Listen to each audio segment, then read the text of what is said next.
Story number one, Evan, comes from Arizona. Cardinals go to San Francisco, lose to Mac Jones. They muster just 15 points. But the big story coming out of this game was a sad one. James Conner, who has battled through so much in his career, likely done for the season with an ankle injury. After he left this game, running back opportunities were Trey Benson 7, Amari DeMarcado 3. Talk more about their usage here in a second. But Evan, what is your initial reaction to the James Conner injury? Initial reaction is that I think that Trey Benson has a chance to be a league winner. This is a dude who ran 4.39 at 216 pounds coming out of Florida State. You saw them expediting his playing time on a week-by-week basis. He kept earning more and more. He can play in the passing game, explosive. If he's available on any waiver wires, which he should not be, he was like a priority stash. We made sure to tell people that. You use all your fab money to get Trey Benson. It's encouraging to me that we know they're already high on Trey Benson because he was already playing a ton. I mean, he had it down to like 60-40 or at worst like 65-35 behind James Conner. So they already liked him. I expect Trey Benson in the workhorse role. I do think Amari DeMarcado will play on true passing downs, and then they'll likely have one of Bam Knight or Michael Carter active as well. But just looking at like early stuff on projection for Trey Benson, it's going to be big. Like Trey Benson is going to project very, very well right out of the gate here. And again, be one of the keys to fantasy football for this season. Marvin Harrison, Evan, with two of the worst drops you'll ever see in this game against the 49ers. The box score actually could have been pretty strong. He dropped a touchdown that like literally hit him in the hands, and was wide open for like another 30-yarder that was even worse. I mean, literally hit him in the hands. But forget about that. Even if he catches those, he's still only 17% of the targets in this game and still only 19% of the targets on this season. Evan, any updated thoughts as we sit here ahead of week 4 on Marvin Harrison? He's not playing well, and they are not making a concerted effort to get him the ball on a voluminous basis. And, the coaches and Marvin himself have been asked about this, and, Drew Petzig, their OC, and they're like, no, we're not going to change what we're doing. So that's not promising. For sure. And his play on the field has been very frustrating, obviously, since week 1. I mean, he should be like a top 20 fantasy receiver on the season if Kyler hits him for the wide open seam ball touchdown in week 1. And he catches these two big ones. I mean, he'd be a top 20 fantasy receiver. Yeah. Instead, he's like, on the fringes of like a wide receiver 3/flex, now having to play Seattle on Thursday night. Yep. Last note from this game, Trey McBride did it, Evan. He scored. He scored an actual touchdown. After last week, we were looking up his high school touchdown receiving stats. Regression finally hits. Trey McBride catches a nice ball there. Goal line play for Trey McBride along the edge of the end zone. Story 2 comes out of Los Angeles. Chargers improved to 3-0 with a tight win over the Broncos. Story, though, was the Najee Harris injury. I mean, feel bad for him. First the eye thing, and now looks like he's done for the year with this Achilles injury. Obviously a huge boost for Amari and Hampton. Evan, your thoughts on the Najee injury and how this impacts the Los Angeles Chargers going forward? I mean, if what happened in week 3 is any indication, then Omarion Hampton is going to be the guy going forward. And he played really, really well in what looked like a really tough spot against Denver on Sunday. He kind of got saved by this Najee Harris injury because Najee Harris had more touches than Omarion Hampton before Najee went down. But I think that Omarion Hampton goes back to being a high-end RB2 immediately who offers week-to-week RB1 upside. The way this ran out is so crazy. And I talked about it a bunch on the solo pod, but yeah, the Omarion Hampton Bulls and it probably got a bit lucky here. As Evan said, Najee Harris was going to play a ton. I am an Omarion Hampton Bull, and I got lucky. Right. And so, the Najee already had 6 carries on 11 snaps before getting hurt in this game. He was going to play a ton. Instead, Amari Hampton ends up with 19 carries and 7 targets in this game. And I think that's going to be sticky. I mean, they have no one else viable to go to here. Hassan Haskins is a special teamer. Kamani Vidal and Amar Johnson are on the practice squad. I don't think they're real threats. People are talking about Gus Edwards, Evan. Even if they sign Gus Edwards, this dude is not a real threat to Amari Hampton. I mean, last time I saw Gus Edwards, I was like, oh my God, this guy can't play in the league anymore. He was done. He's done. So I don't think that they're going to whoever they bring in, Vidal, Amar Johnson, Haskins, a free agent. I don't think that it's going to be anything impactful on Amari Hampton's workload, which now we're working on the rest of season top 150. But my God, Evan, you could make a case for Amari Hampton now, given the way this Chargers offense is playing, as a first-round fantasy pick. And just last week, people were like, oh my God, Amari Hampton, you guys have him at 30-something overall in the rest of season top 150. You guys are idiots. And now, one Najee Harris injury, and now he's in, I think, borderline first-round pick, at worst, second-round pick. The way this offense is playing, so pass-heavy, and the way Herbert is playing is going to lead to good things for Amari Hampton, who plays well in the pass game himself. So, exciting time for Amari and people, for sure. Yeah, one thing I will be paying attention to, though, is the health of the Chargers' offensive line. In week 3, Mekhi Becton, who had been awesome at right guard next to Trey Pipkins, suffered a concussion. And Trey Pipkins at right tackle, who had been playing really well, he left with an injury. So we're doing this on Tuesday, early afternoon. The injury report comes out Wednesday. Those are things that I'll be monitoring for the Chargers this week. And you know how the Chargers had been pass protecting great in the first 2 weeks. Well, that came undone against Denver. Now it is Denver, but Justin Herbert took 14 hits and 5 sacks in week 3, partly attributable, obviously, to the Broncos defense, partly attributable to the injuries up front. But Justin Herbert continues to play at an MVP level, elevating teammates. Keenan Allen balling. Quentin Johnston is like the breakout player of 2025. And I think Ladd McConkey still has a really big game coming up very, very soon. Yeah, so I wanted to ask you about that because, I think a lot of people, including myself, thought the Keenan Allen signing was not that big a deal for Ladd McConkey. I was like, yeah, it's not great. Maybe he'll lose some slot snaps. Keenan is a good target earner. Oh, there are some rough tweets out there from that signing. Yeah, and so, I thought that it mattered, but didn't matter a ton. I still liked Ladd. I think we might have moved him from like 17 overall to like 20 or 21 overall. I kind of think maybe we should have moved him further now, considering the way Keenan is earning targets. Do you think this is a long-term concern for Ladd McConkey, Evan? Yes, absolutely. He's only at 15% of the targets in this game. I mean, yeah, and Quentin Johnston is too. I mean, the Broncos shadowed Quentin Johnston with Patrick Surtain, and Quentin Johnston was beating Patrick Surtain. Yeah. Quentin Johnston went 6 for 89 on 10 targets. Yeah. Oh, another interesting development was Oronde Gadsden, who made a couple really big plays on the Chargers' game-winning drive, finished with 5 for 46 on 7 targets. They've got Tyler Conklin. The Chargers have Tyler Conklin, and they've got Will Dissly. Well, Oronde Gadsden, who, you remember, he generated a ton of hype. Was it at like minicamp OTAs? Yeah, he was crushing in the preseason. But I will note Will Dissly was out for this game with a knee injury. I don't know how long Will Dissly's going to be out, but that's why Gadsden got his chance. Yeah, and I wonder if that could, if this could become sticky with the Chargers embracing a pass-first offense. Obviously, Oronde Gadsden, who's a big-time athlete, he gives you more potential in the passing game than Will Dissly or Tyler Conklin. And just so much younger. I mean, clearly Gadsden should be owned in Dynasty if he's not already, for people out there. And I'll be watching that too to see if we can use him at all in DFS, although right now I think it looks a little thin, but we'll see what Dissly's status is. All right. Story 3 comes from Dallas. Really rough game here for the Cowboys. Not only do they lose to the Bears, they get shut out in the second half against one of the worst defenses in the entire league.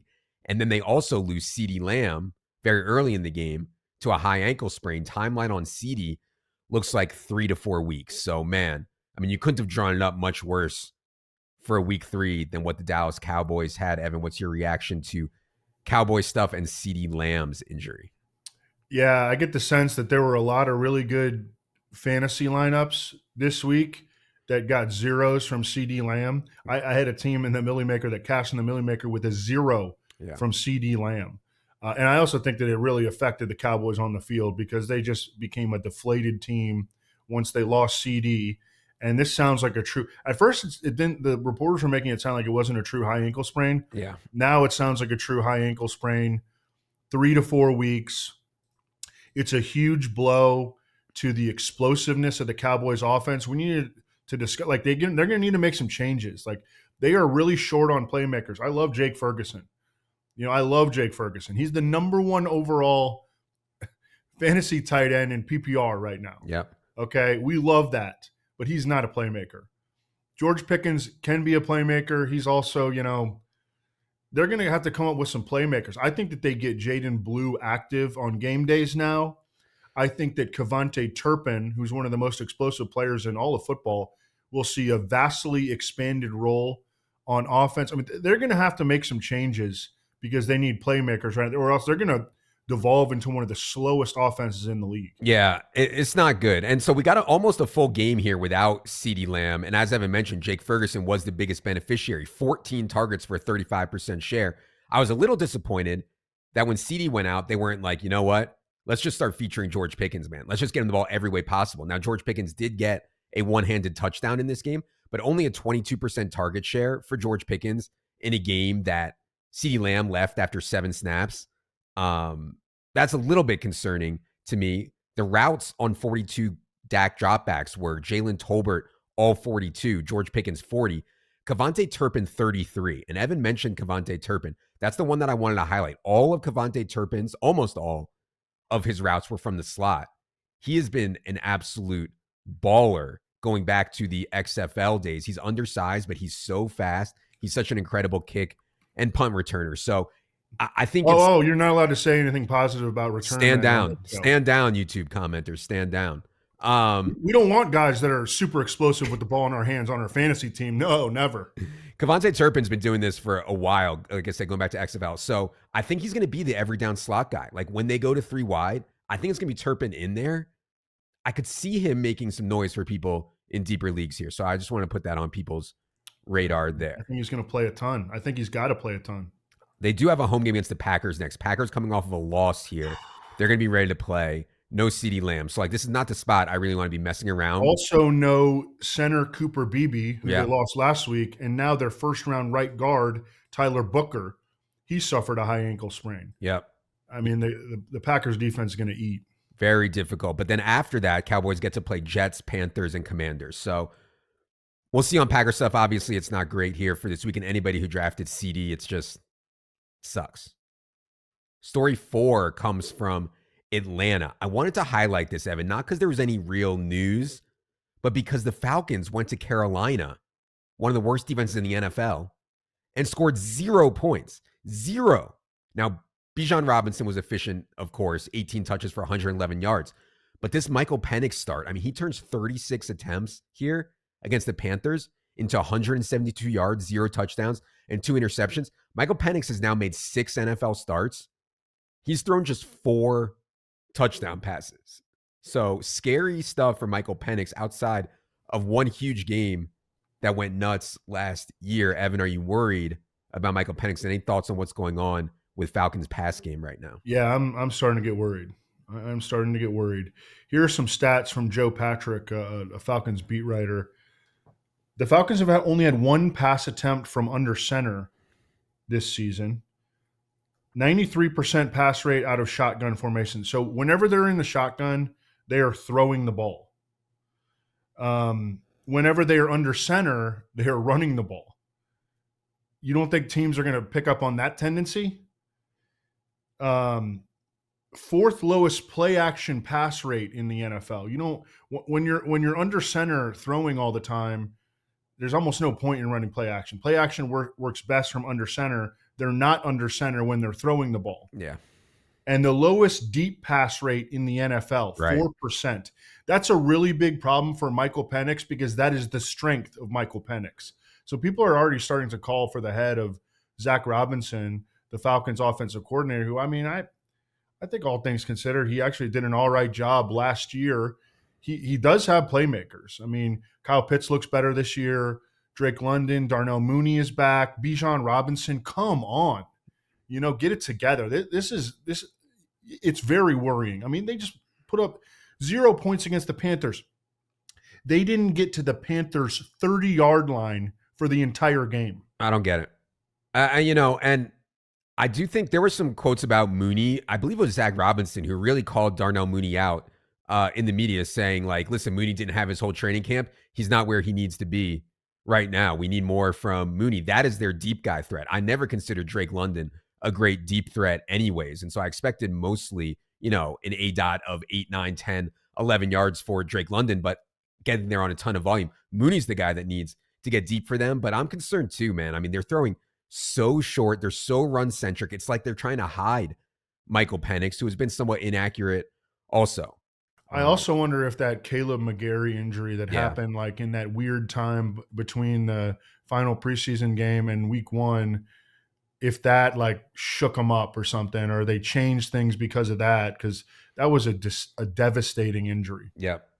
Let's go to story number 5. Comes from Cleveland. So Browns play incredible defense once again, come alive late with the blocked field goal, spring an upset of the Packers. The story, though, to me was Quinshon Judkins. I mean, guys had like 5 real practices with the team.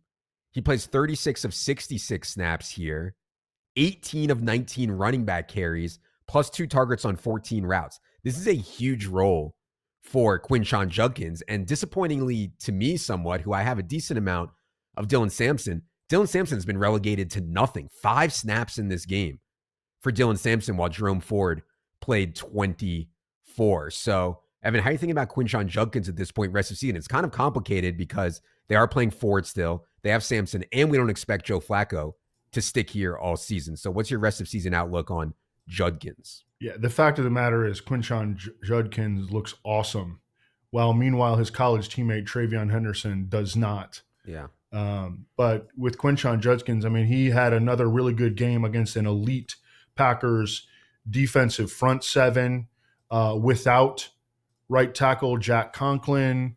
The Browns also lost his backup, DeJuan Jones, to a year-ending injury during the game. Joel Bitonio was banged up. Quinshon Judkins looks freaking awesome. I don't know if he'll be able to sustain it because I don't think the Browns can keep up being the best defense in the league for the rest of the season, especially with all the pressure that their offense is going to put on. There's already calls for Dylan Gabriel to take over at quarterback. I mean, the Joe Flacco thing it was never going to last. That thing never lasts. And so they'll have a 3rd-round rookie under center very, very soon. The environment is not favorable, but Quinshon Judkins looks really freaking good. And as you mentioned, they want to feed him. And I mean, look, when a 3rd-round rookie quarterback goes under center, they're going to want to run the football with a lot of volume. So the opportunities are going to be there. Bad situation, very exciting young player, and he's set up for a lot of volume. I mean, the fact they won this game, to me, extends Flacco's leash at least a little bit, right? Like, I agree with Evan. Dylan Gabriel's going to be in there sooner rather than later, but they're playing so well on defense that, like, Flacco can squeeze out some wins and maybe stay under center here for a little bit. I don't know if Flacco squeezed out a win there. 3.9 yards per attempt. They're playing the Lions, the Vikings, and the Steelers next. So Lions, Vikings, Steelers. By the way, just to update the tight end usage stuff, Harold Fannin only 19 routes here on 38 Flacco dropbacks. David Njoku 29 routes. So again, 29 to 19 Njoku in favor of in routes here on 38 Flacco dropbacks. All right. Reminder, this show, of course, is free. But if you want access to Silva and I's shows on Friday night or Sunday morning, or you'd like to use our projections for your fantasy team or DFS or props or whatever else you want to do, or you want to read Silva's matchups or anything else in our in-season content schedule, you need our in-season product. Check out the content schedule on the site for more details. Really think it is hard to play any kind of fantasy seriously without it. All right, let's go to the NFC here, Evan. We'll go in alphabetical order. First up is the Carolina Panthers. Panthers take advantage of the Michael Penix woes win 30-0, despite Bryce Young throwing for just 121 yards and no touchdowns. It was a frustrating day for sure. Tedero McMillan was close to some huge plays in this game, but ends up with a dud. Evan, any thoughts on Panthers' performance against the Falcons? It's funny. It was a 30-0 game, and like that's not because of the Panthers' offense. You know, the Falcons actually had played really good defense. The Falcons, sorry to bring it back to the Falcons, but the Falcons, they are like the total opposite of what we expected them to be, or at least I expected them to be. Bad offense, really good defense. Yeah. But yeah, I mean, I don't really have any big time takeaways from the Panthers offense because they didn't really even have to do much offensively. My big takeaway was it was an unlucky game for Tedero McMillan. And I know I think I mentioned some 8-1 or 7-1 on offensive rookie of the year for T-Mac last week. He's back out to like plus 850, plus 900 now after this dud. I still think that's decent. Like, I still think he is the best rookie right now. Doesn't mean that he'll win rookie of the year or have big numbers or anything, but I do think he is the best rookie out there right now, with all due respect to Egbuka and Tyler Warren. At Patriots. Do you know what the new quarterback in New York's odds are? Yeah, there was some 20-1 out there before this happened. I'm sure the line has crashed now. We'll get to the Giants stuff in a second. This kind of broke right before the show, so it wasn't in the top 5. But yeah, if it was 20-1, I would have loved it. I assume that it's crashed down.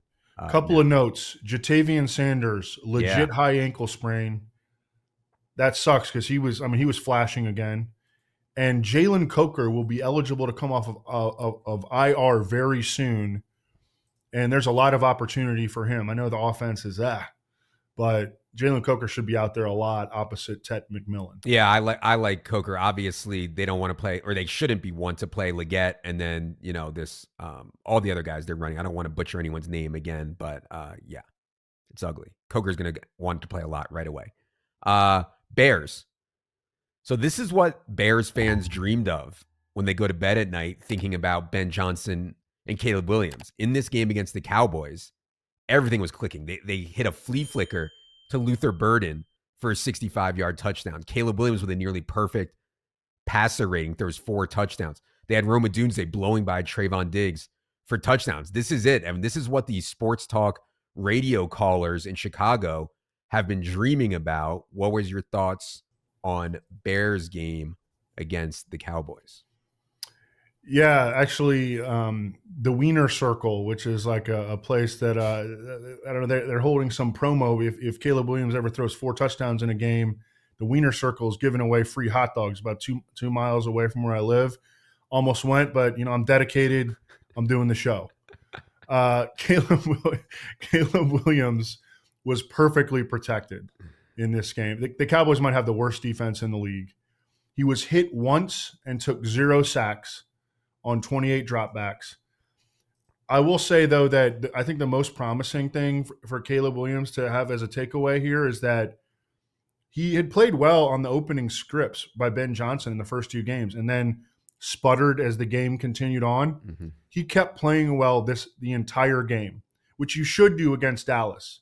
But they put an exclamation point on it for sure. I loved seeing Luther Burden involved on that flea flicker you were talking about. DeAndre Swift gave a terrible flip back to Caleb Williams, and I think it was Tom Brady on the call. He goes, "Oh my God!" and then Caleb ripped it to Burden for the deep touchdown. That was pretty awesome. And DeAndre Swift had a great pass block on that after giving the bad flip. That's one reason that they like him, by the way, is that DeAndre Swift has turned into a really good pass blocking running back. Colston Loveland suffered a hip injury.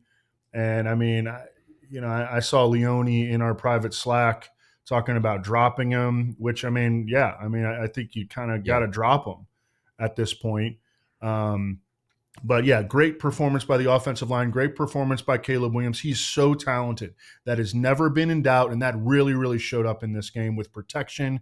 Caleb Williams can look as good as almost any quarterback in the league. Yeah, and a lot of this came against the Cowboys, right? And I did think that Caleb looked better against the Lions than maybe the box score showed. But yeah, obviously this comes against the Cowboys, but the upcoming schedule is really soft for the Bears. Raiders, Commanders, Saints, Ravens, Bengals, Giants. I mean, that they're set up to really do They some can get things hot. now. They can get They can get hot. hot for sure. And the way they're using Roma Dunze is just like so exciting. Obviously, the DJ Moore stuff is a bit messy. I still think he should play more running back for them. But yeah, Roma Dunze as the alpha is really, really good. I do want to know for people that are in on the Luther Burden stuff, this is still a long-term play if you're stashing him. He only ran 9 routes in this game. Hits big on the flea flicker, so box score looks great. But like, he's not someone I'd want to pick up and want to start during bye weeks or injury hell. It's like, it remains Luther Burden a long-term stash if you're stashing him at all. Let's go to the Detroit Lions. This was the game last night. Lions go into Baltimore and put 38 on the Ravens. Very impressive win. And they did it with the run game. David Montgomery, 12 carries, 151 yards, 2 touchdowns. Jahmyr Gibbs, 22 carries, 67 yards, 2 touchdowns. They scored 38 points, Evan, in a game where Jared Goff only dropped back 30 times at Baltimore. What do you think of Lions' performance last night in Baltimore?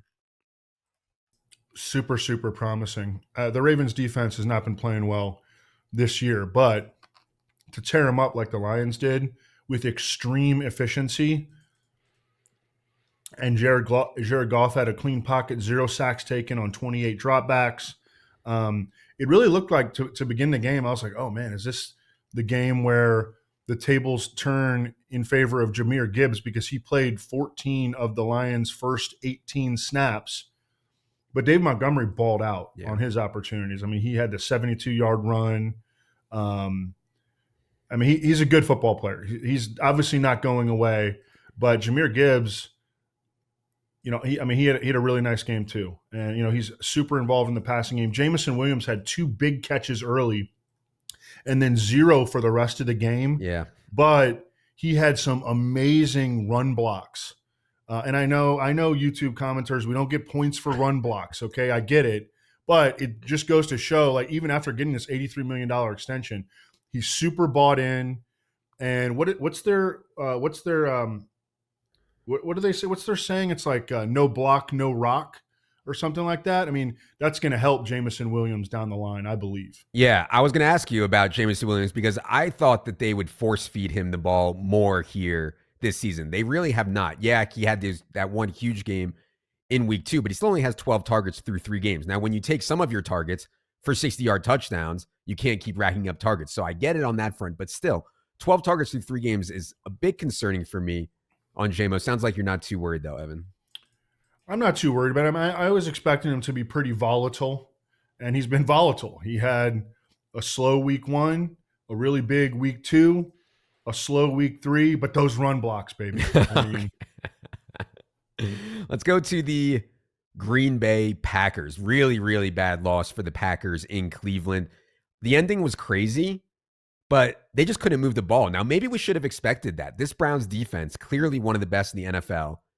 Packers didn't have Jaden Reed, no Christian Watson, of course, but 3.8 yards per play for the Packers. And by the way, on Browns defense, they've now held Chase Brown to 21 carries, 43 yards, Derrick Henry, 11 carries, 23 yards, and Josh Jacobs, 16 carries, 30 yards. So maybe we'll look back and be like, this wasn't as bad a performance because as we thought on the Packers, but still, scary loss. Evan, what do you think of Packers game in Cleveland? Yeah, I felt like the Packers just did not come out with a good game plan, or they were sleepwalking through. They were smelling their own stuff after week 2. They were talking about going undefeated. That's risky. And the Packers players were actually talking about going undefeated after 2 games. They go to Cleveland, sleepwalk. Jordan Love is under a ton of pressure, 5 sacks on 30 dropbacks.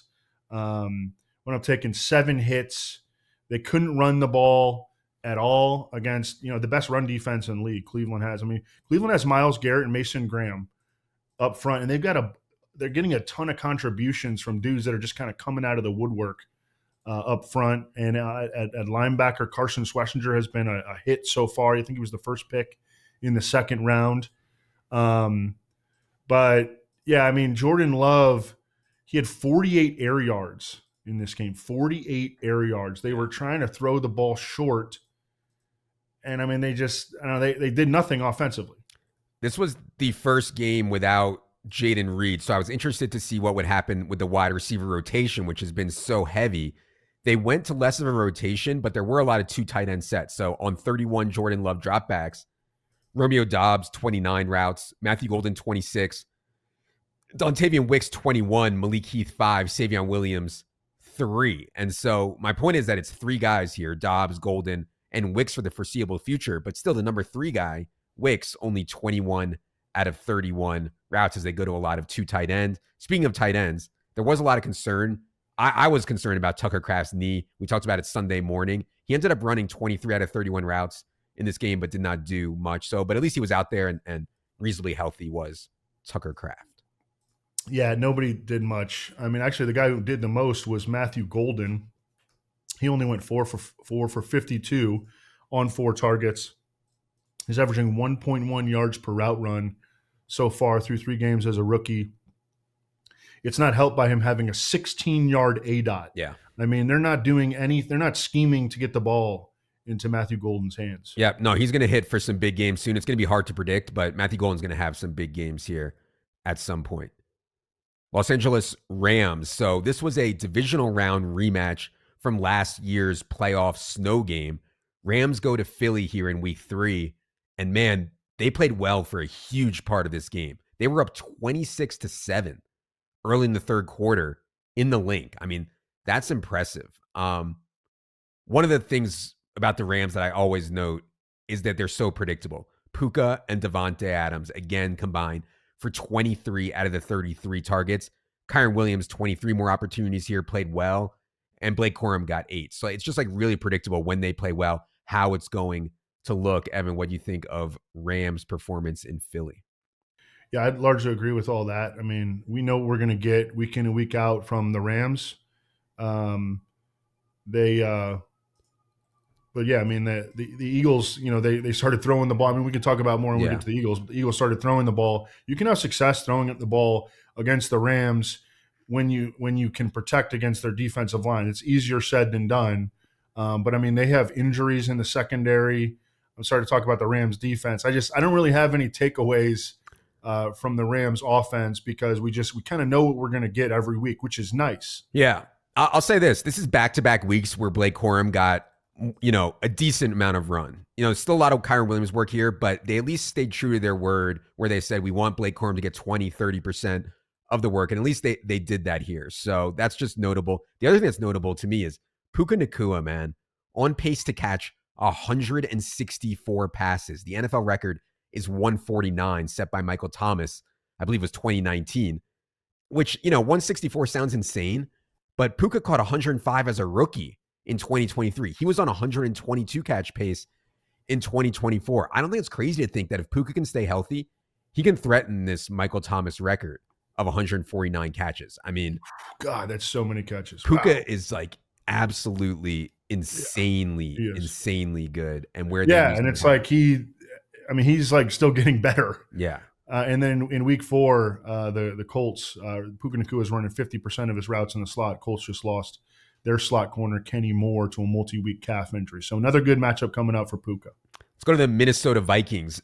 First game of the Carson Wentz era goes very well for the Vikings. They dominate on defense, and Wentz looked fine, capable, good. 14 of 20 for 173 yards, 2 touchdowns, doesn't turn it over. Now, this was a very easy spot for Wentz. They had a huge lead the whole game. They're at home. Bengals defense stinks, but still good for Carson Wentz to get out on the right foot here. Evan, what do you think of Wentz, Jordan Mason's breakout? Any other Vikings thoughts?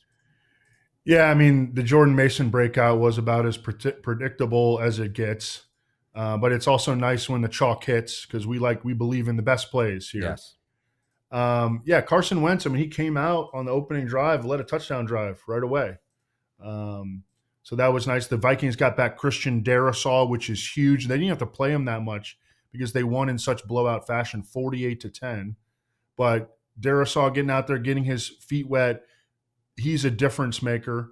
And they managed to do all this without their starting center, Ryan Kelly, who will probably be back from a concussion going forward. So they did lose their first-round guard, Donovan Jackson, to a fractured wrist.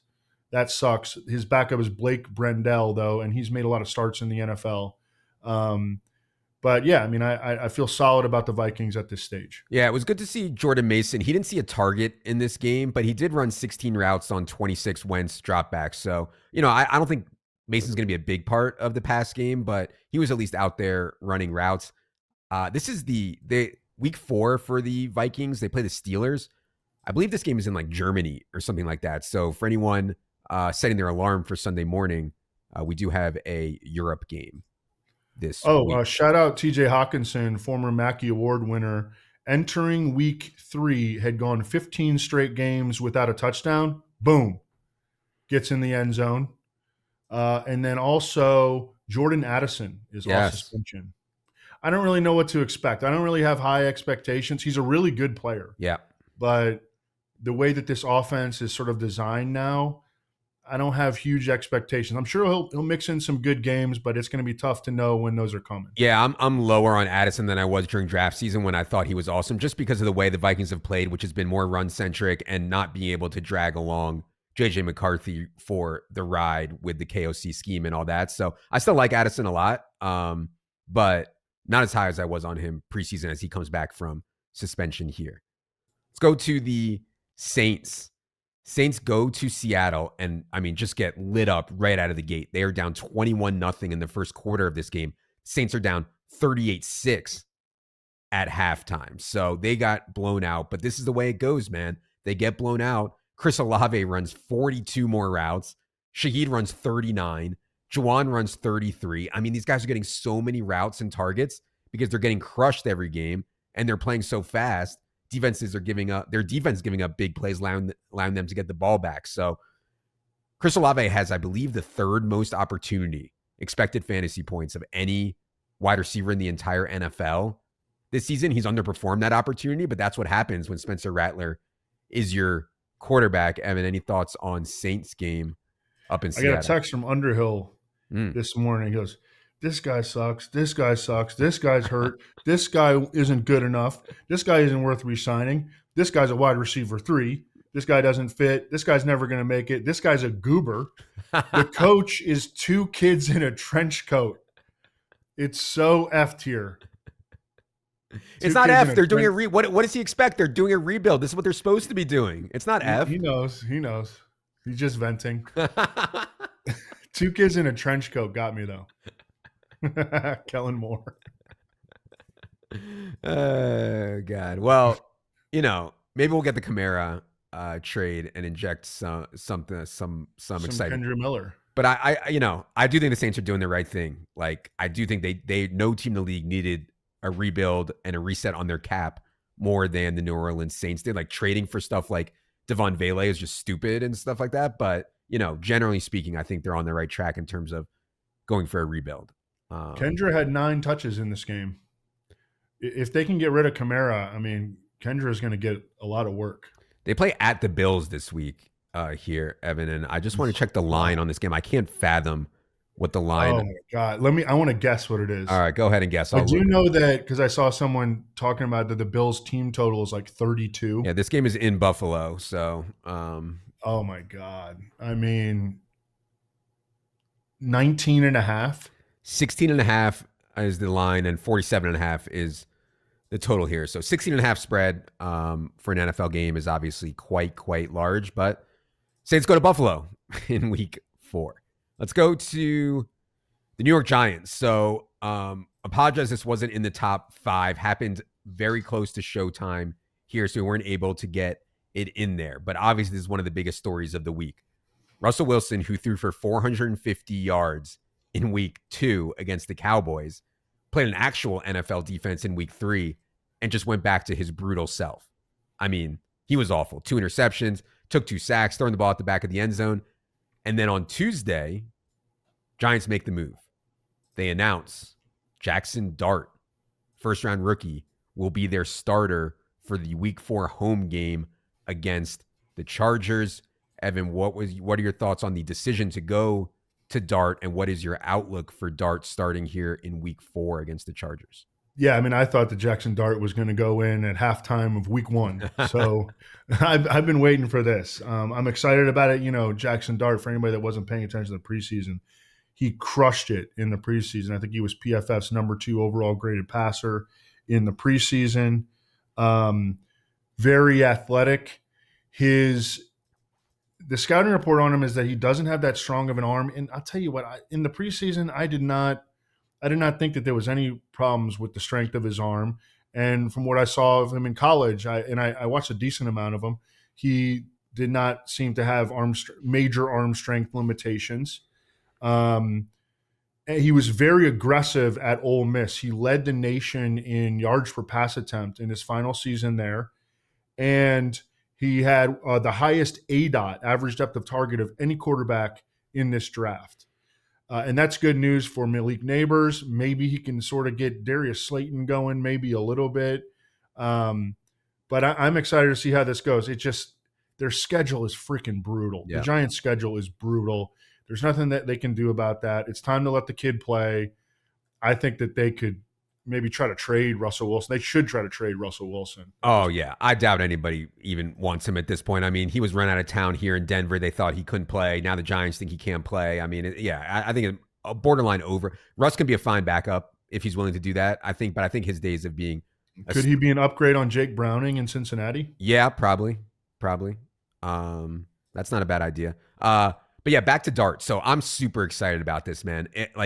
I'm the furthest thing from a tape bro. If you watch Jackson Dart in preseason, it is impossible not to be excited. Now, I get that it was just preseason, but he played 75 total snaps. You know, that's barely over a game's worth.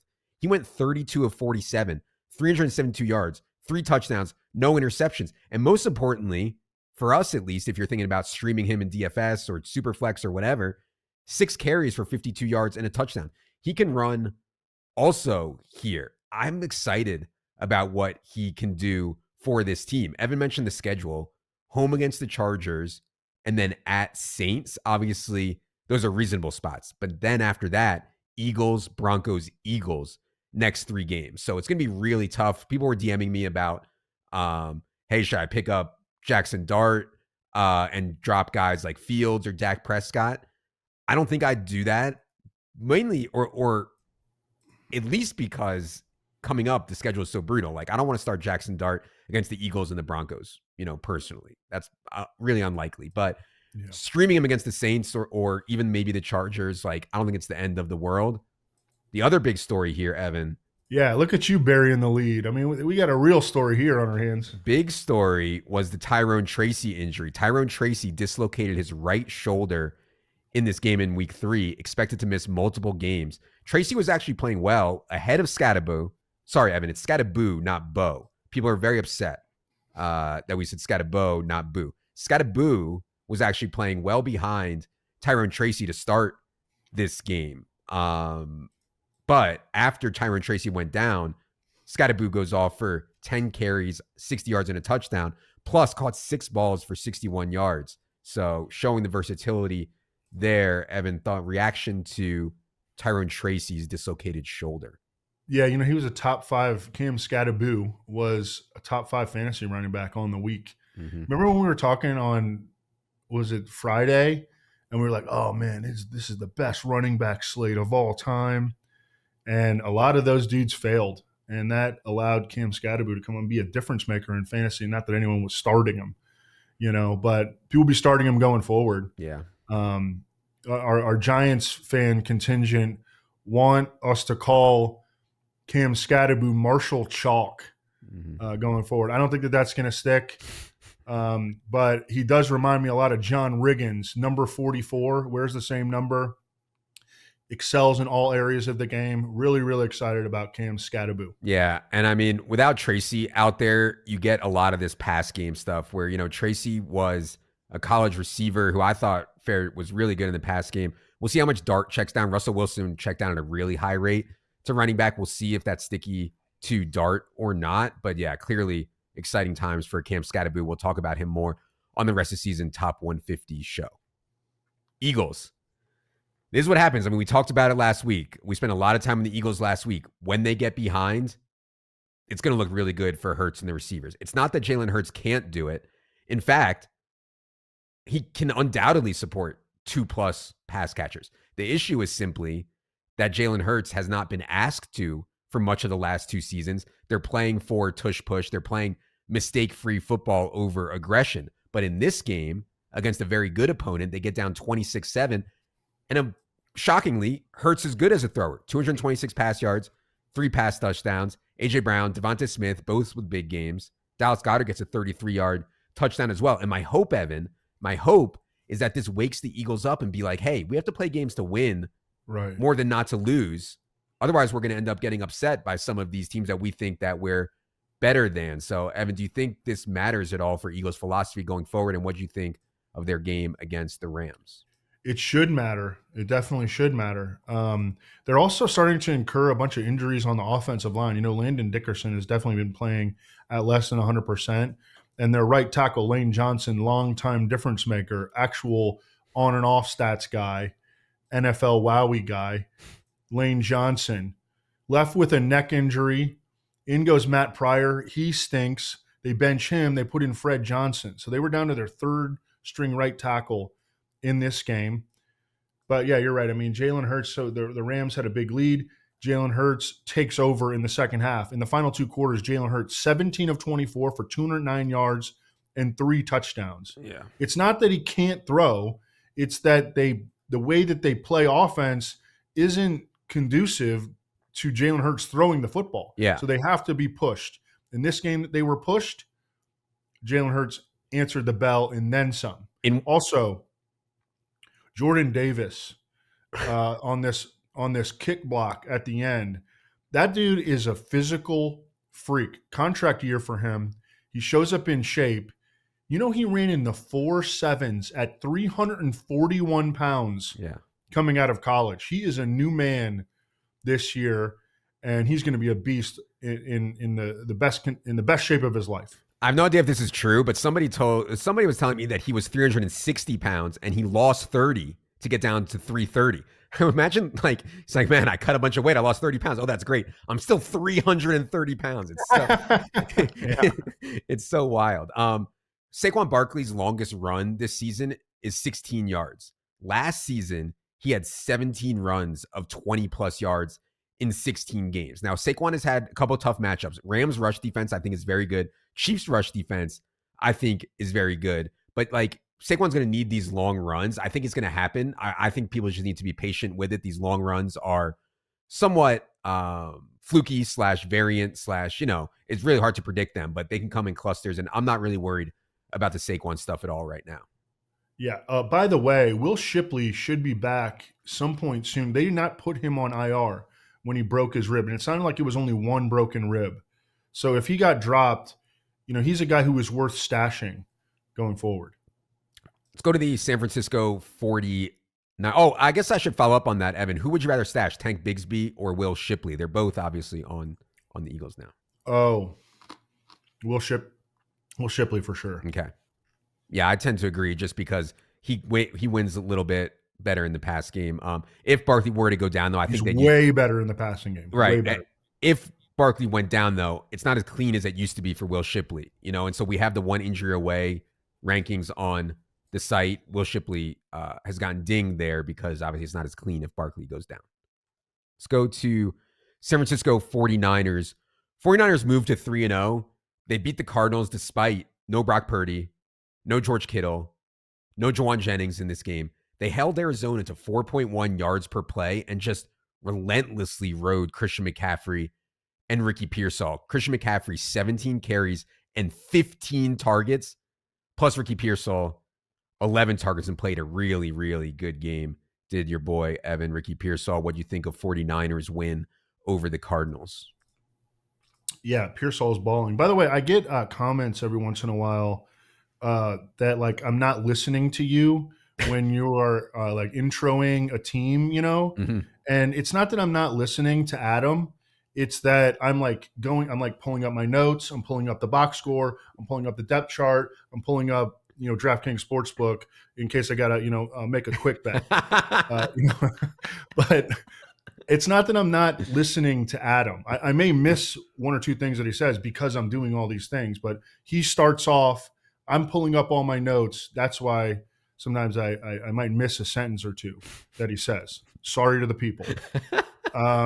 San Francisco, yeah, Pearsall balling. He's already got 200-yard games. He's averaging 2.6 yards per route run. The 49ers are 3-0, even though they're the most injured team in the NFL again. Yeah. Mac Jones aggravated a pre-existing PCL injury. I think Brock Purdy goes back in this week against Jacksonville. Jacksonville, by the way, has been playing awesome defense. I don't know how sticky that's going to be. That'll be a big thing that we talk about. Demarcus Robinson is off suspension. Just a ton of notes here. Oh, I love this play. So the 49ers had a 4th and 2 play. And, if you're going to go for it on 4th and 2, you're probably just going to try to gain the 2 yards. Not Kyle Shanahan. He dials up a bomb to Ricky Pearsall, 34 yards. The ball's on Kyle Shanahan. I mean, he's got big, big balls. Christian McCaffrey's on pace for 436 touches. The 49ers lost Nick Bosa, and I know YouTube commenters, he plays on defense, okay? I get it. But defense can influence the way an offense plays. And Nick Bosa is by far the 49ers' best player. And so this may lead to more shootout scenarios when the 49ers get back to full strength, and they are decimated by injury. But eventually, they're probably going to get back to full strength. Kittle will be back. Jawan Jennings will be back. Ayuk will be back at some point. Their offensive line will get healthier. They've had some injuries at guard. They can be a juggernaut offensively, and the loss of Nick Bosa could influence them to have to score a little bit more. Yeah, agreed. They're going to be really efficient on offense. I mean, they're already reasonably efficient with Mac Jones in there. They're going to be more efficient, I think, with Brock Purdy and everybody gets healthy. The McCaffrey stuff, it's just so funny to me. Like the calf scares and all the McCaffrey's is going to get hurt. He might, but it just all seems so laughable now. He's averaging 25.7 touches per game through 3 weeks is Christian McCaffrey. Just so insane. Let's go to Seattle. Very easy win for the Seahawks here, 44-13 over the Saints. This game was without Zach Charbonnet. Zach Charbonnet, by the way, sounds like he's going to be full in practice this week to start out. So I think he'll be back. Sounds like he'll be back. But Kenneth They're Walker playing on Thursday night against the Cardinals. Yeah, so a lot of people are like, "Oh, this is where Kenneth Walker jumps in and he steals it back from Zach Charbonnet." Kenneth Walker was great in fantasy because he scored 2 touchdowns, but only 2.4 yards per carry here for Kenneth Walker. Didn't get the full workload because of garbage time, but before that, he did get the full workload. So I kind of think it's going to go back to the way it was before, like something around 50-50, alternate drives when Charbonnet back here in week 4. Evan, any thoughts on that and Seattle's performance in week 4? Yeah, I would agree with that. And again, Zach Charbonnet, one of the best pass blocking running backs in the NFL, he has a set role in the offense. I think that Kenneth Walker probably deserves more touches because he's more explosive, more dynamic. But Zach Charbonnet is not going to go away as a factor in the Seattle offense, especially because their offensive line has been shaky. They need that last line of defense in front of Sam Darnold, who can be pressure sensitive. Kenneth Walker got hit in the backfield a lot in this game. The Saints have heart. I mean, they played hard in this game. They're easily the least talented team in the NFL, so they lost 44-13. But, I mean, they played hard, and they were getting after Kenneth Walker in the backfield, and I think that was the primary reason why he didn't have a big yardage game. Yeah, this is the Thursday night game, by the way, so it's a really good sign for Charbonnet's health if he's going to play here on a short week on Thursday. Last note I had here, Evan, Tory Horton returned a punt for a touchdown. Let the YouTube commenters know. Let them know. Tory Horton is a baller on offense, and you can see with the ball in his hands, if you watch the punt return, he's a freak there too. So absolutely. He also scored a touchdown on offense, dude. I have in this massive stakes best ball thing, I have Tory Horton, and I love it, man. I just need him to pass Cooper Kupp somehow. I don't think that's likely, but I'm hopeful at some point. Cooper Kupp had a decent week too, and other than that, he has not been earning targets. He has three targets exactly in the Seahawks' other 2 games. JSN is like a freaking unstoppable. I mean, he's awesome. It's everyone knows that the passing game revolves around Jackson Smith and Jig, but he's still getting it done. He's averaging 4.7 yards per route run or something to lead the league right now. Yeah. And I think that Darnold has been playing well. For sure. No I doubt. mean, the anti-Darnold terrorist cells, they're quiet these days. Amazing. I think I saw Sam Darnold might be PFF's number one quarterback on the season. I'd have to double check that though. Okay, let's go to the Tampa Bay Bucks. So Bucks actually blew a 23-6 fourth quarter lead here. Need a late field goal to beat the Jets, but they do it. They moved to 3-0. The big story was today. I didn't know how serious this Mike Evans hamstring injury was. Remember, he missed a bunch of time last year with a hamstring injury. Turns out this one is, they say it's better than last year's, but still not great. Timeline looks like anywhere from 2 to 4 weeks on Mike Evans' hamstring here. There's a lot going on because Mike Evans is now hurt. Chris Godwin could be back this week. We'll see. I'll kind of believe it when I see it. Emeka Egbuka's routes were limited this past week due to his hip/groin issue. He still played really well. Jalen McMillan's not back until week 10.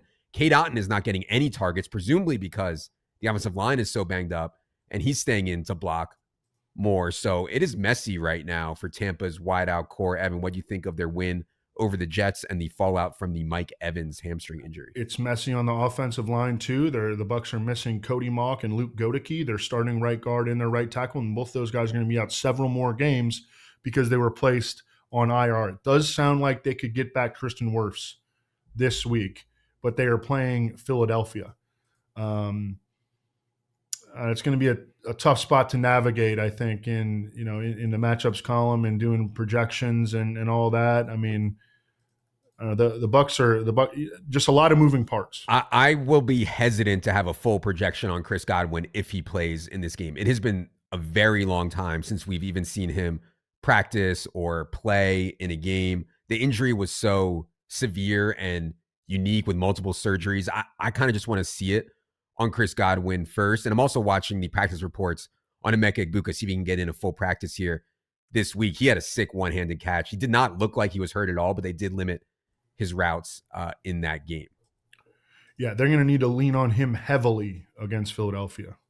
Let's go to last NFC team here is the Washington football team. No Jaden Daniels.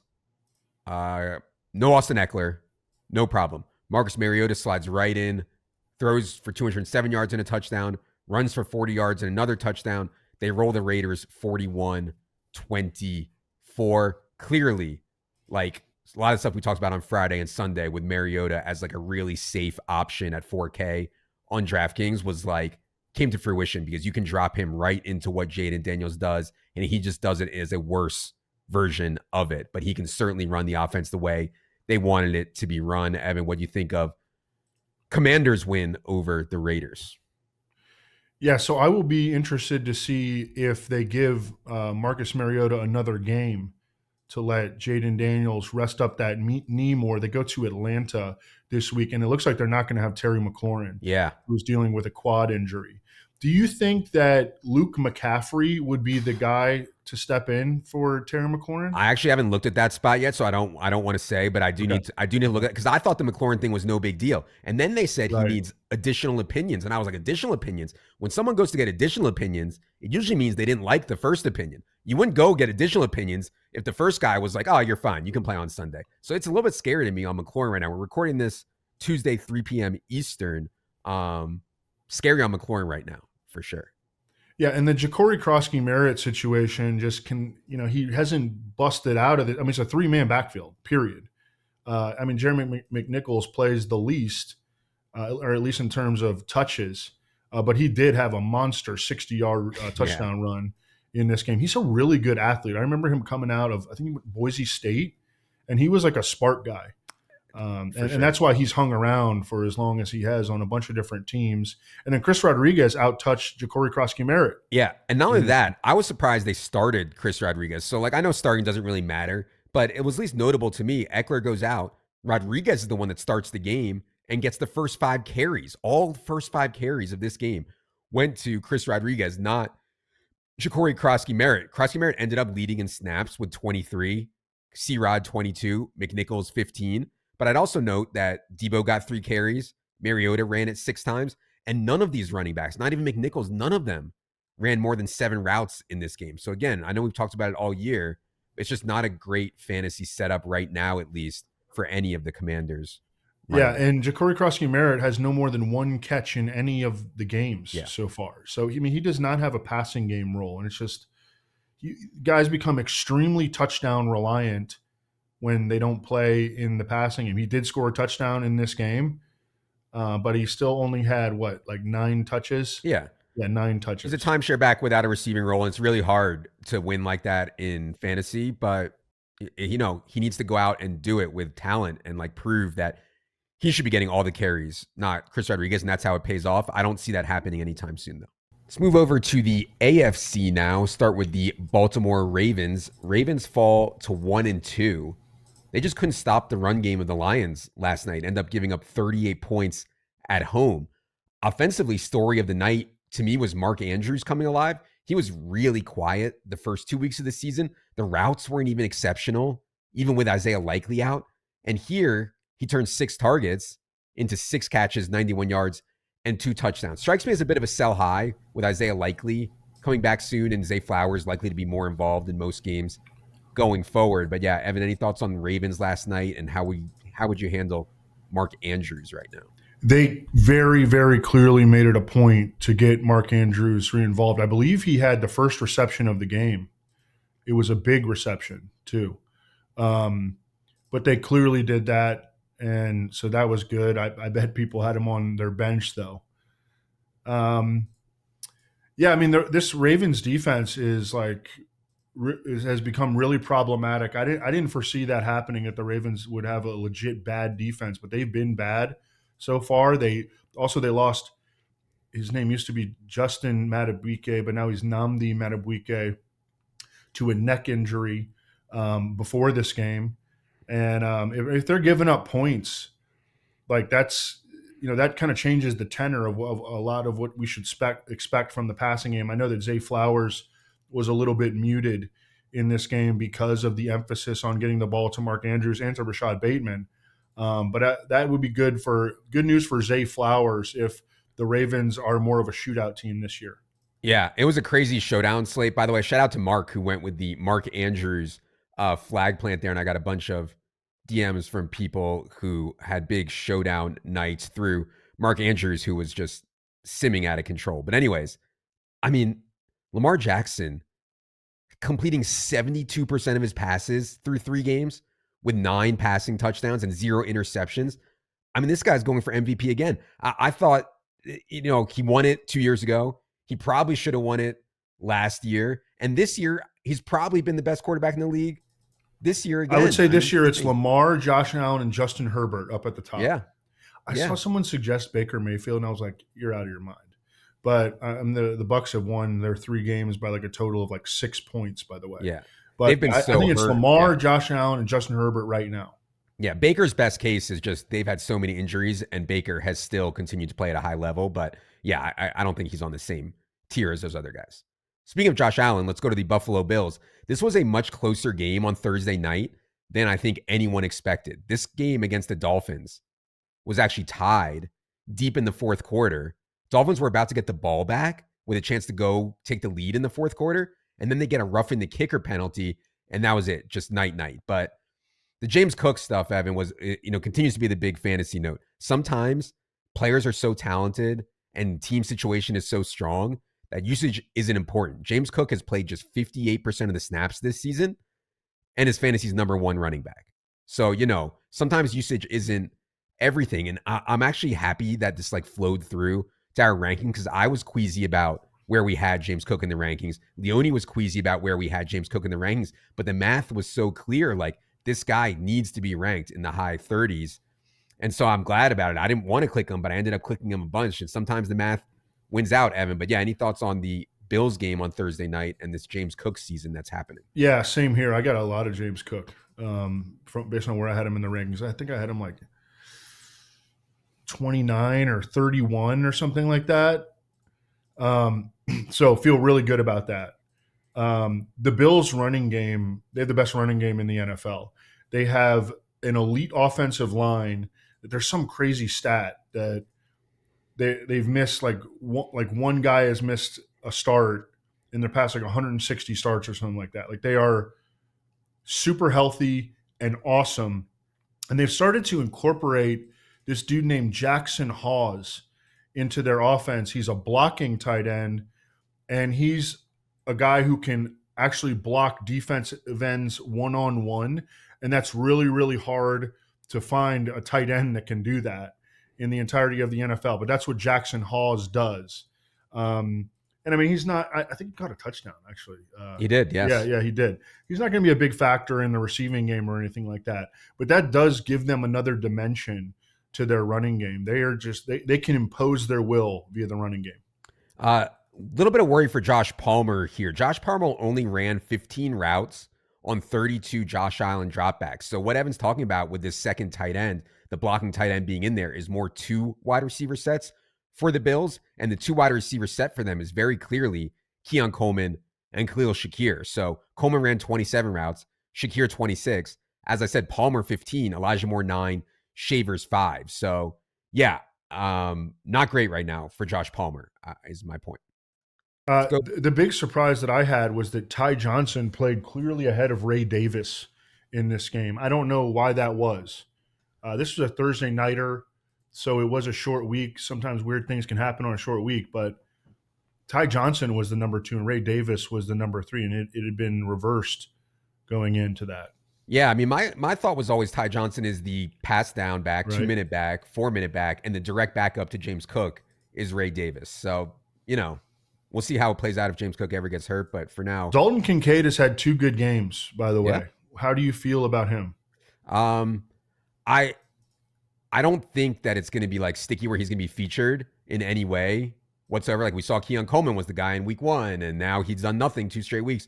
But reasonable talent on a team that's going to be efficient. So I'm fine with just like the rest of all these tight ends. It's like they're all kind of really similar, all these tight ends in the back there. I tweeted today the expected fantasy point stuff on tight end. You can see it's a bunch of guys that were like waivers or like round 10 picks or round 15 picks are all over that leaderboard at tight end. That's just the way it goes seemingly every year.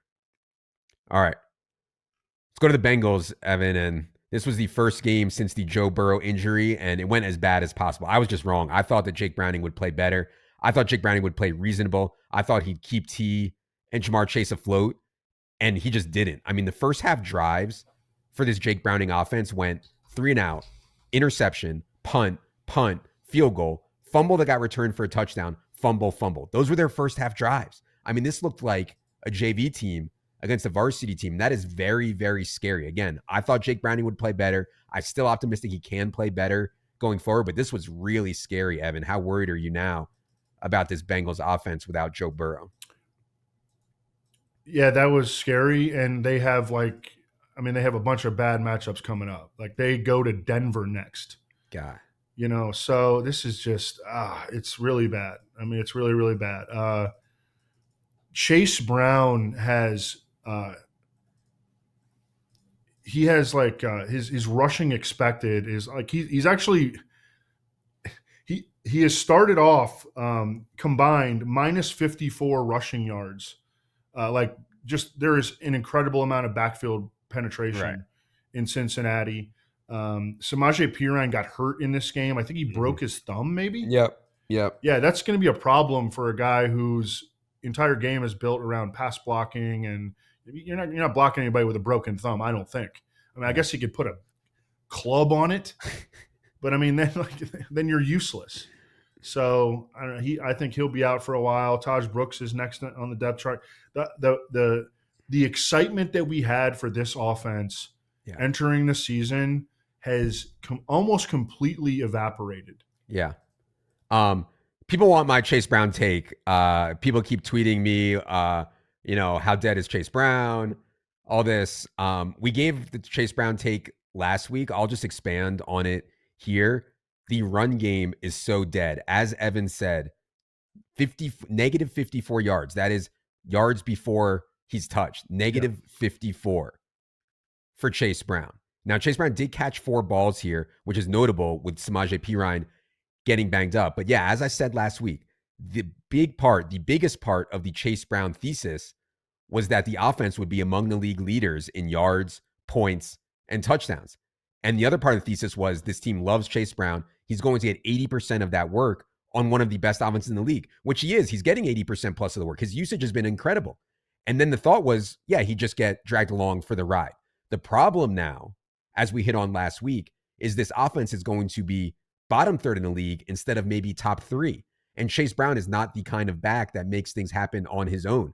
And so now it's a really, really big problem for Chase Brown. As I said last week, I mean, really, really worried about Chase Brown. Feels really, really dead right now on him. I hope I'm wrong and he can come to life. But like playing Denver with like Jake Browning, it's just a disaster. So yeah, I mean, and maybe disaster. the lesson here is like, taking guys whose the biggest lesson here is don't draft guys whose MVP caliber quarterback gets injured in like the first freaking game. Right. And some people would say this is why you don't draft backs whose biggest feather in their cap is being part of a good offense, right? Like Chase Brown's not that good, which I don't even isn't really the biggest feather in his cap the fact that he's getting 80% of the work? Right. Exactly. And then the upside was because of the environment. Right. The problem is that people are going to say, well, a better back would overcome this, right? Jonathan Taylor or Devon Achane, if their team sucks, their quarterback minus goes down. 54 yards before contact. I know. By the way, the Bengals were founded in 1968. This was their worst loss in franchise history. God. It's bad. It's really bad. Like all these teams, like in that MFL 10 of death, I have Jamar Chase and T. Higgins. I'm like, it's just night. It's not great. Broncos fall to 1-2 with this loss at Chargers. Bo Nix's start to the season, to me, one of the more concerning ones. It's been a struggle through 3 weeks for Bo Nix. He was able to hit Cortland Sutton for a couple huge plays here, but Bo Nix has not topped 206 passing yards in a game yet. Evan, what do you think of Broncos' narrow loss against the Chargers Sunday? Yeah, and Bo Nix is PFF's worst graded starting quarterback in the NFL through 3 weeks.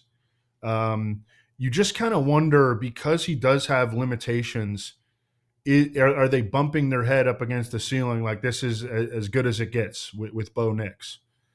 In fairness to him, they also did start slow last year. Bo Nix was not playing well in the first 3 or 4 weeks last year. And guess what? They got the freaking Bengals on deck at home. So we could see Bo Nix maybe jumpstart a season here, but there's no question he has been playing poorly so far this year. And J.K. Dobbins is continues to be the Broncos' clear-cut lead back ahead of R.J. Harvey. I think they got rid of Tyler Beatty largely in this game. So it is a 2-man backfield, but it's really a 1-man backfield with J.K. Dobbins up top. Remember we talked last week about Troy Franklin's usage changing. That's stuck in week 3. Bo Nix dropped back 33 times. Cortland Sutton ran 33 routes. Great to see. Troy Franklin, 31.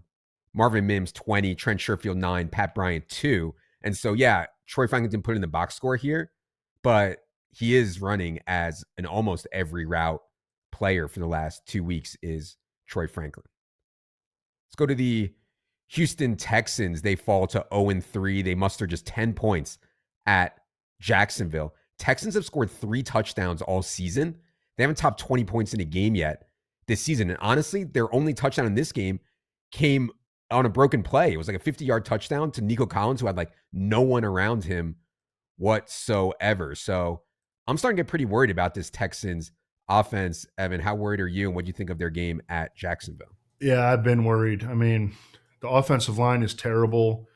Arante Ursary, who they drafted in the second round, and like Lance Zierlein had been talking about how Ursary had probably been their best lineman early in the season. He got destroyed by Jacksonville's edge rushers, Trevon Walker and Josh Hines-Allen. And the Texans don't have any other good offensive linemen. This offense just feels dead right now. Yeah. If you really want to dig for positives, obviously the talent of Nico Collins, but Christian Kirk came back and he had a 22% target share, 36% air yard share, playing about 75% of the Texans' offensive snaps. So that's kind of nice. I mean, they need another guy at receiver. He only had 3 for 25, so he didn't do anything in the box score. But they like refused to play Jalen Noel and Jaden Higgins. And also one other thing is that Woody Marks' role has grown on a week-by-week basis He played 48% of the snaps last week, I believe. Yeah, huge on Woody Marks because Damian Pierce was a healthy scratch and Dare Gunawable played 0 offensive snaps. And so you got Woody Marks as the clear number 2, 30 of 63 snaps. He ran 19 routes on 43 Stroud dropbacks. And like, at some point, you might as well give these young kids a chance. You cannot move the football. You cannot score. Why are you not playing Jaden Higgins, Jalen Noel, Woody Marks more? And they started to make the change on Woody Marks. But yeah, they're going to have to make some changes here, I think, to get the offense going. Colts do it again. They put 41 points on the Tennessee Titans, moved to 3-0. Colts now lead the entire NFL in yards per play. Daniel Jones is fantasy's number 4 quarterback. In points per game, JT is the number 1 running back. I mean, this wasn't even close. The Titans had no answer for JT, who had one of the sickest 46-yard touchdown runs you'll ever see. Now, Colts have played Dolphins, Titans, and Broncos. Much stiffer test coming up in week 4 against the Rams. But Evan, how legit do you think all this Colts stuff is through 3 weeks? Yeah, and the Rams defense is really strong up front. It gets weaker the further back you get in their defense. So, I think we'll be hoping that the Colts offensive line, which has been excellent to date, will be able to neutralize the Rams front. And, we get the ball to the second and third levels against the Rams where they can be beaten. You said it all. Also, Pittman looks fantastic. Alec Pierce looked fantastic in this game until he suffered a concussion. Yeah. We may see a lot of A.D. Mitchell in week 4 if Alec Pierce cannot get cleared. You pretty much summed it up nicely. We will see a lot more of A.D. Mitchell, in my opinion, because Josh Downs, they don't really consider an outside wide receiver. And so you have A.D. Mitchell in that field stretching perimeter role, that X role, and that's not really a change for Josh Downs. Tyler Goodson was back for this game, and we talked about it Sunday morning briefly. Like, was Tyler Goodson going to take some pass down snaps from JT? We both said that was really, really unlikely, and it worked out because JT still ended up playing 45 of 50 snaps here. Goodson only got 4. JT is playing 94% of the snaps on the season and running a ton of routes. You can make an easy case that JT is fantasy's number 1 player for the rest of season. Yeah, I mentioned Josh Downs. Only 16 routes here on 27 dimes dropbacks. It just is what it is. Pittman's role is more stable. Even if you think Downs is a better player, Pittman's role is going to be more stable. Let's go to Jacksonville Jaguars. They moved to 2-1 with an uninspiring offensive performance. Maybe expected considering how good the Texans defense is. But still, Trevor Lawrence dropped back 44 times, and Brian Thomas finished with 2 catches. Again, Trevor Lawrence dropped back 44 times, and Derek Stingley left this game early, and Brian Thomas ended up with 2 catches. So there is continued panic in the Brian Thomas Jr. streets. Evan, what did you think of that and the Jaguars win over the Texans? Yeah, it's just super frustrating for someone with a lot of Brian Thomas. And it's funny, like he had an awesome play. Where did he go for? 46 yards. Yeah. He had a 46-yard awesome play. He looked like the Brian Thomas of old, but then he had more drops. He has 6 catches on the season and 6 drops. Ollie Connolly, who does a lot of all 22 stuff, I believe for the read option, I want to say, really good tape analyst. He thinks that Brian Thomas has the yips, that there's something going on mentally with Brian Thomas because he's shying away from contact. Dropping easy stuff. And he had the wrist injury allegedly also, though he was never really on the report. Right. So I don't know what's going on, man, but something ain't right with Brian Thomas. That's for sure.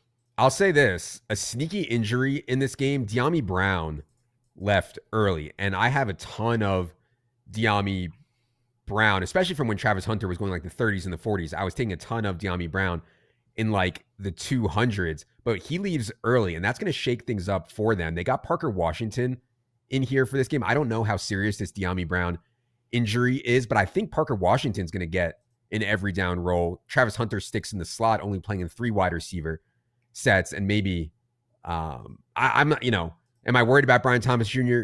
I'd be lying if I said no, but God, it's just the drops, man. Oh, and people want the Shane Fraudron take.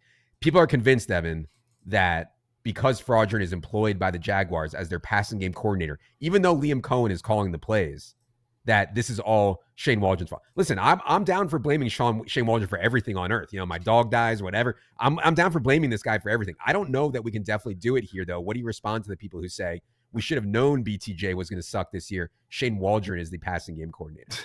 I mean, what is this guy like spreading like black magic on the team? Or I mean, I don't know what's the theory here. I don't get it. He's so incompetent that it's spreading everywhere. It's spread to Keenan Allen and Roma Dunze and JSN. And as soon as he leaves, all these guys go off. That's the thesis.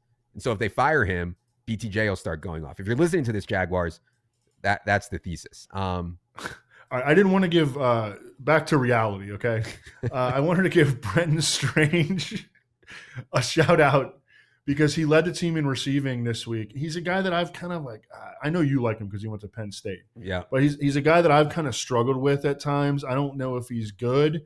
He's playing really well this year. He has one of the highest run blocking grades at PFF. And I know YouTube commenters, you don't get points for run blocks, but it gets a guy on the field. And Brenton Strange is on the field a lot. He went 6 for 61. They don't really have, another tight end that is going to pull away, a ton of playing time from him. So I think that he's, at worst a tight end 2 with some upside going forward. Agreed. On the running back stuff for Jacksonville, Bashal Tutin only 12 snaps in this game, but he did get a goal line chance and converted it. And when he's out there, they're trying to get him the ball. So only 12 snaps for Tutin in this game, but 7 opportunities on those 12 snaps. So still someone that I want to have on my team for sure.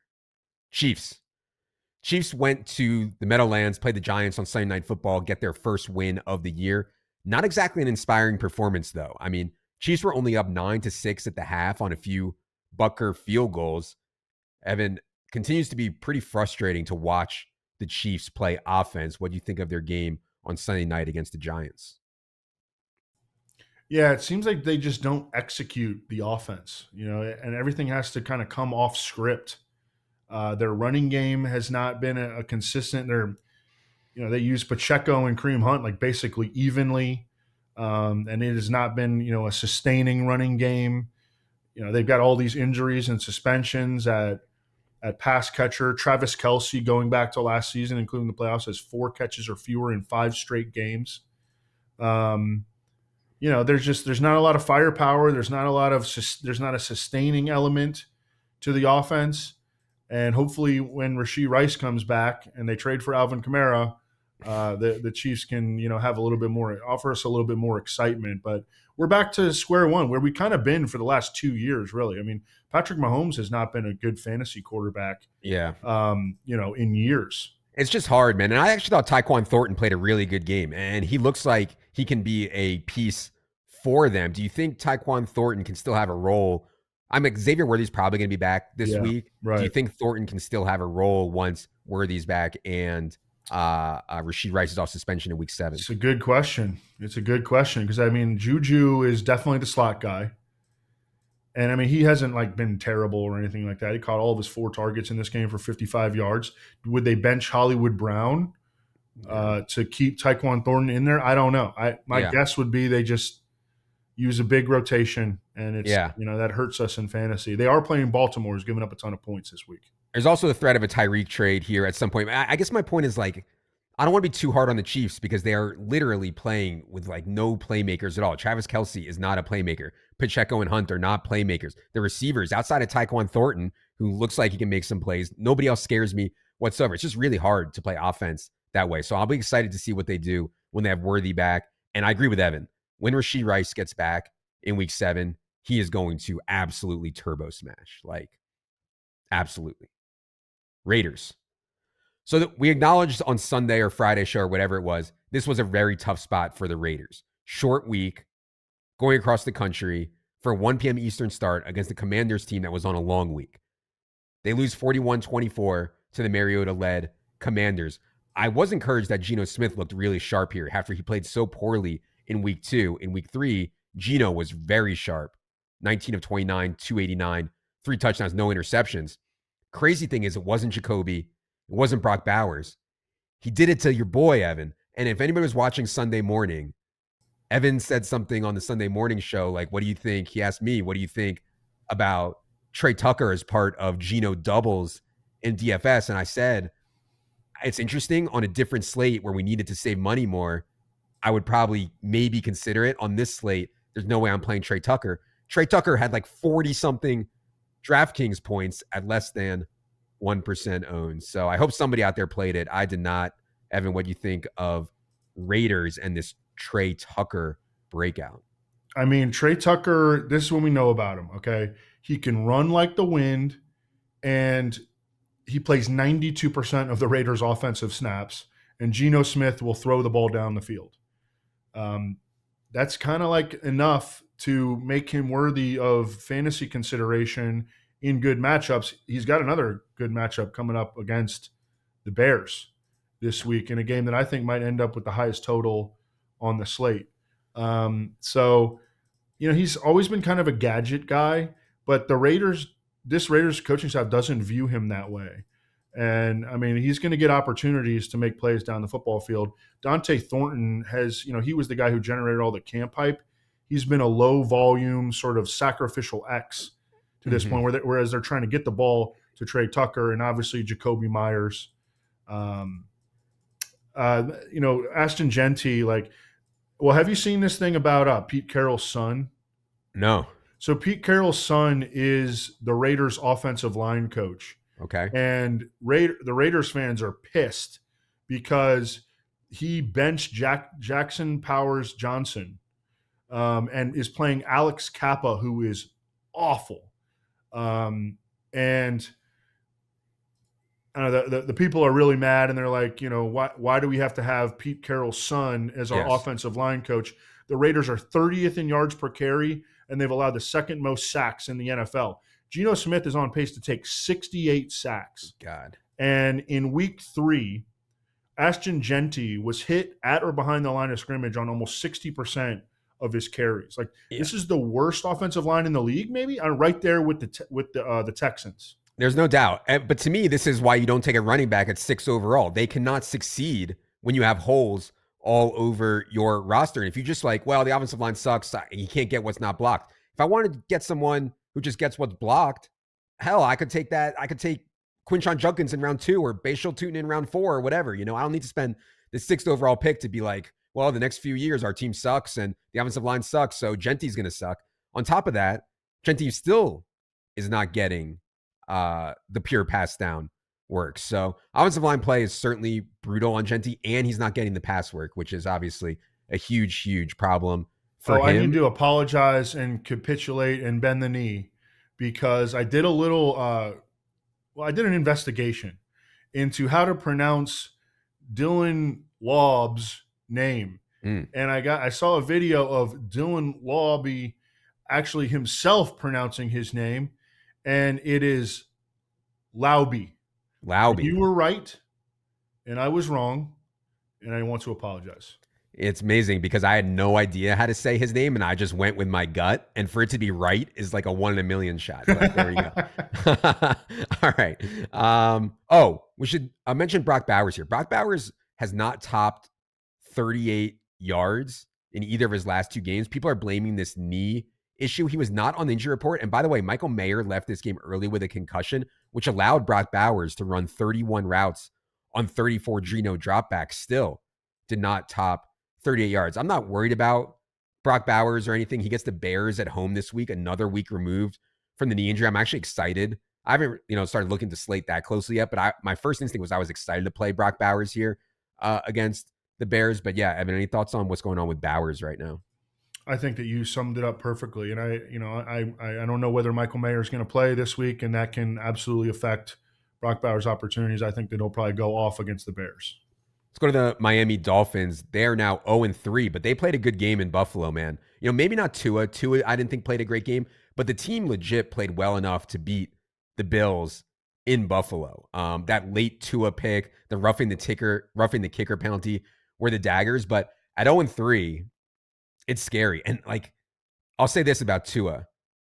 When he tries to throw deep, it looks like it's taking so much effort for him to get the ball 30 or 40 yards downfield. I don't know where his arm strength has gone in this game. Just 34 attempts turns into 146 yards. Evan, what are your thoughts on Tua and the Dolphins coming out of this Thursday night game? Yeah, this Thursday nighter just feels like forever ago. Yeah. But yeah, I mean, I don't really have any big takeaways. Another huge reception game for Devon Achane, 7 catches.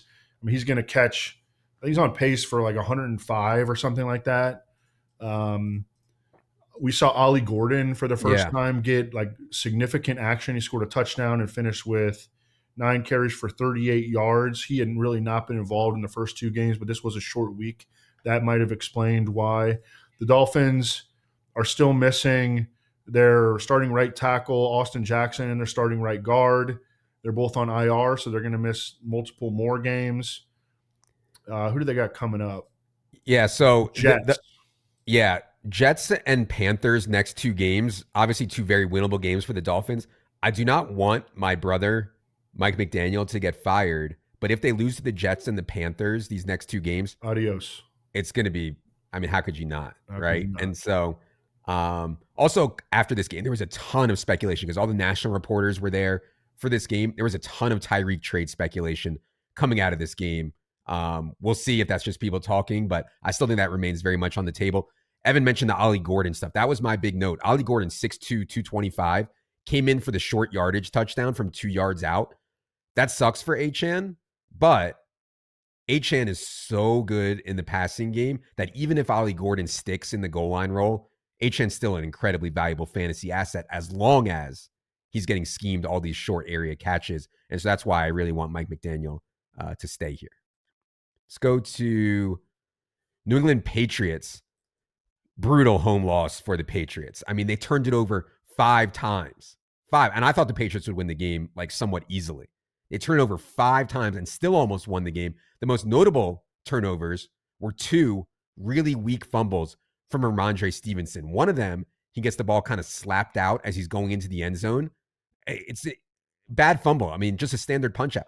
And then Ramondre has now fumbled 9 times in his last 18 games, has lost 5 of them, and Antonio Gibson lost a fumble in this game. So that leads everybody to think it's got to be Travion Henderson now. I mean, Ramondre can't stop fumbling. Antonio Gibson, it's got to be Travion Henderson. He did lead the team in snaps in this game. Evan, what do you think about Patriots' loss and all this Ramondre, Travion stuff? Yeah, Travion Henderson also needs to play better. I mean, he has not been very good so far. If you just look at his runs, his opportunities. Also, I don't know, have you seen his rushing charts?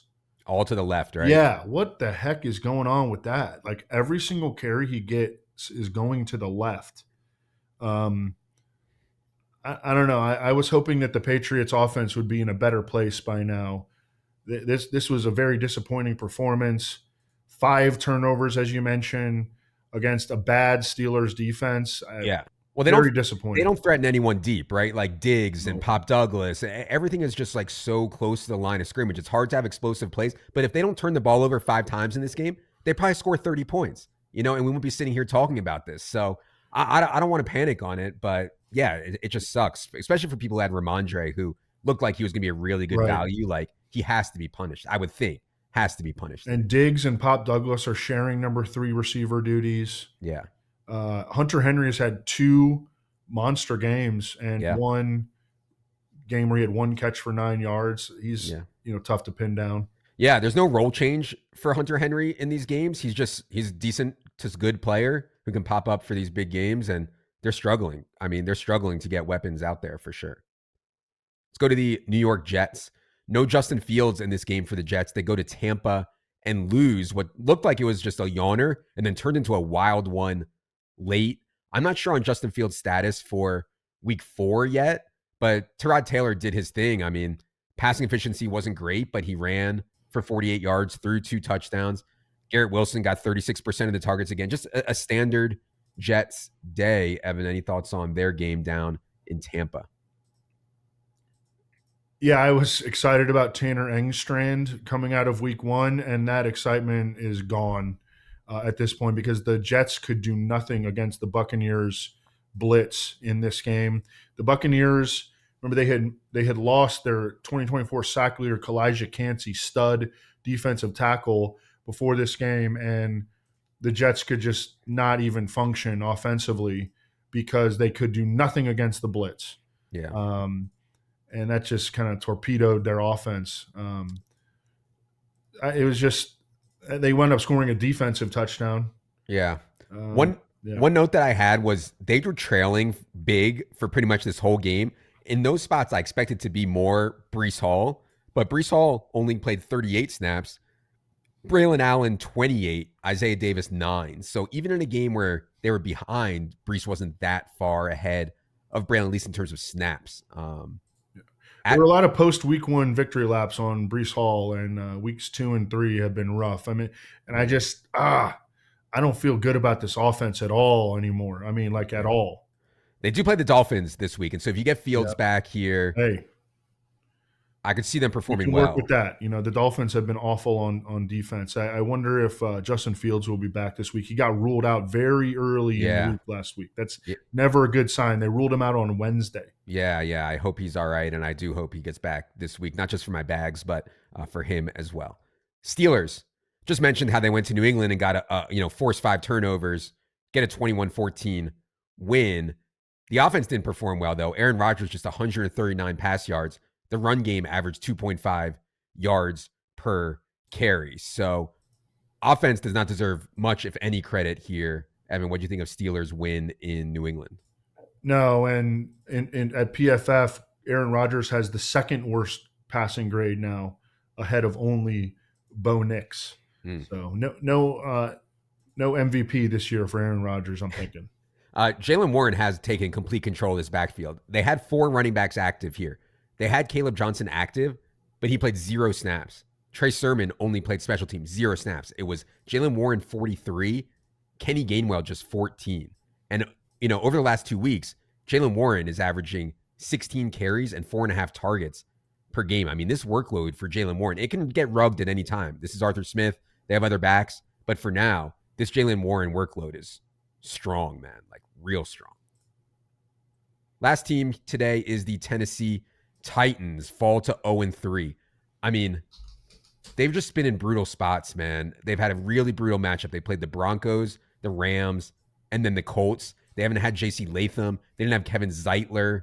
So I don't want to make sweeping conclusions about this team, but they're already somewhat in panic because head coach Brian Callahan announced Tuesday he's handing off play calling duties to quarterbacks coach Bo Hardegree. So there's some capitulation there from Brian Callahan. Like, I'm not getting it done. Let's give the play calling to someone else. Evan, what do you think about Titans right now? It's a mess. Looked at Bo Hardegree's coaching history, and he is an Adam Gase disciple. Oh, no. Which I did not know that Adam Gase disciples exist. Yeah. But Bo Hardegree is one of them. Yeah. I didn't know that Gase had disciples. What do you think that means, if anything? I don't know. I mean, I don't know. He's also spent time with Belichick and Josh McDaniels, and who knows, man? Mike Clay did point out it's kind of weird. The Titans, they went straight to the quarterbacks coach and skipped over the offensive coordinator, Nick Holtz, for the play calling duties. That's kind of weird. I know that the Titans fans at the game were shouting, "Fire Brian." I mean, the Titans fans hate Brian Callahan. Yeah. I also think they're going to play better once Cam Ward and the offense gets settled down. They got Houston this week in Houston. Right. That's what I was going to say. They've played Broncos, Rams, and Colts, and now they have to play Houston. I mean, who came up with this schedule for Cam Ward? I mean, it's crazy, right? So the Titans have scored 37 points on the year. 30 of them have been scored by Joey Sly, their kicker. Yeah. I mean, streaming defense against Titans has been an absolute printing press so far. I did want to note Tajee Spears, eligible to come back in week 5. Pollard hasn't really gotten going yet, partially because of these tough matchups, I think. But Tajee Spears coming back obviously won't be that great for Tony Pollard. And Io Minor, 34 routes on 45 dropbacks. Calvin Ridley, 39. Lockett, 29. Van Jefferson, 26. DK, 15. So there's a rotation there, but the main guys have been Ridley and Io Minor somewhat consistently here over the last couple weeks. And by the way, I don't say all this to be like, Cam Ward sucks, he can't play. I actually think Cam Ward's shown pretty good signs at times. They just need to get J.C. Latham back. They need to get Kevin Zeitler back. They need to face some easier matchups, and I think things will get calmed down for Cam Ward. All right. That is going to do it for another team-by-team show. I'll be back with Silva on Friday night for in-season subscribers to talk through all angles of the Week 4 main slate. For producer Ryan, for producer Luke, for Evan, I'm Adam. Good luck, everybody.